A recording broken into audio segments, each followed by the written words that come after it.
دین کیا ہے؟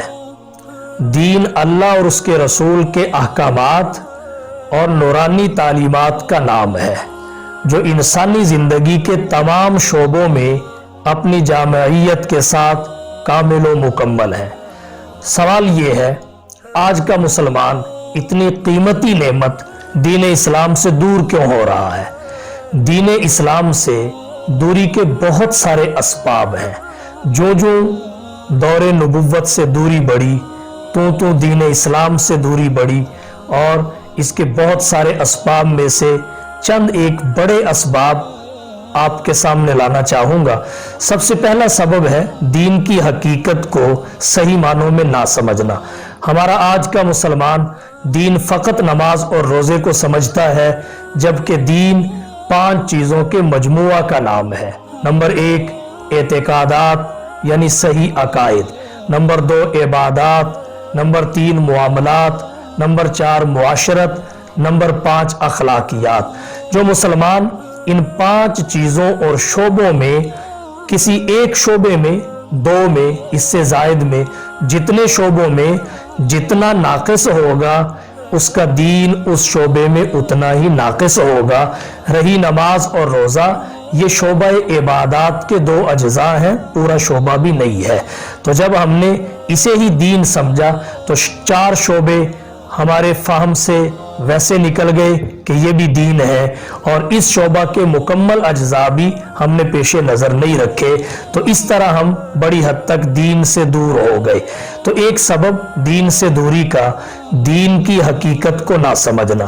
نمبر 2 حقیقت سمجھ کر بھی اس کو اہمیت نہ دینا۔ ہمارا آج کا مسلمان خوشی ہو یا غمی، وہ مغربی تہذیب کو، ہندوانہ رسومات کو ترجیح دیتا ہے دین اسلام پر، جبکہ ایک مسلمان کا ذہن اور جذبہ یہ ہونا چاہیے، خوشی ہو یا غمی، وہ اپنے ہر معاملے کو دین اسلام کی تعلیمات کے تابع کرے۔ دین سے دوری کا تیسرا بڑا سبب ہماری ایک غلط فہمی ہے۔ آج کا مسلمان اس غلط فہمی میں مبتلا ہے کہ دین پر عمل کرنا تو مشکل ہی بہت ہے، تو میں کیسے عمل کر سکتا ہوں؟ جبکہ حقیقت یہ ہے دین پر عمل کرنا مشکل نہیں بلکہ آسان ہے۔ اللہ نے قرآن کریم میں جگہ جگہ اس حقیقت کی وضاحت فرمائی۔ ایک جگہ فرمایا لا یکلف اللہ نفسا الا وسعها، اللہ تمہاری وسعت اور طاقت سے بڑھ کر تمہیں تکلیف نہیں دیتے۔ دوسری جگہ پر فرمایا یرید اللہ بکم اليسر ولا یرید بکم العسر، اللہ تعالیٰ تمہارے ساتھ سہولت کا ارادہ رکھتے ہیں، مشقت میں مبتلا نہیں کرنا چاہتے۔ تیسری جگہ فرمایا ما جعل علیکم فی الدین من حرج، اللہ نے دین میں تنگی نہیں رکھی، تنگی تمہارے ماحول اور معاشرہ میں ہے، ماحول اور معاشرہ کی تنگی کا الزام تم اللہ کے دین پہ دھر دیتے ہو۔ اور اللہ کے نبی صلی اللہ علیہ وسلم نے فرمایا الدین یسر، دین تو آسان ہے۔ تو دین پر عمل کرنا مشکل نہیں ہے۔ اگر کوئی مشکل سمجھتا ہے یہ اس کی غلط فہمی ہے، دین پر عمل کرنا آسان ہے۔ اور ہم دین پر عمل کرنا جو مشکل سمجھتے ہیں، ہمارے اس سمجھنے کو آپ اس طرح سمجھ لیں جیسے ایک شخص گاڑی پر سوار ہو کے روڈ پہ آتا ہے تو اسے روڈ پر سڑک ایک دریا کی شکل میں نظر آتی ہے، اسے دور تک پانی ہی پانی نظر آتا ہے، جبکہ پانی ہوتا نہیں ہے، فقط نظر آتا ہے۔ اگر وہ اپنے فہم پہ، اپنی رؤیت پہ، اپنے گمان پہ اعتماد کر کے واپس چلا جائے کہ آگے تو دریا ہے، تو وہ کبھی سفر نہیں کر سکے گا، منزل مقصود پر نہیں پہنچ سکے گا، اس لیے کہ پانی ہوتا ہی نہیں، فقط نظر آتا ہے۔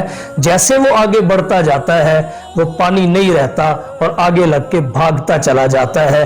یہی معاملہ ہمارا دین کو مشکل سمجھنے کا ہے۔ یہ فقط مشکل نظر آتا ہے، جب کوئی شخص عمل کرنے لگ جاتا ہے تو یہ مشکل آگے لگ کے بھاگنے لگتی ہے، دین پر عمل کرنا مشکل نہیں ہے۔ رہی یہ بات ہمیں مشکل نظر کیوں آتا ہے، اس کی وجہ یہ ہے اسلام دین فطرت ہے۔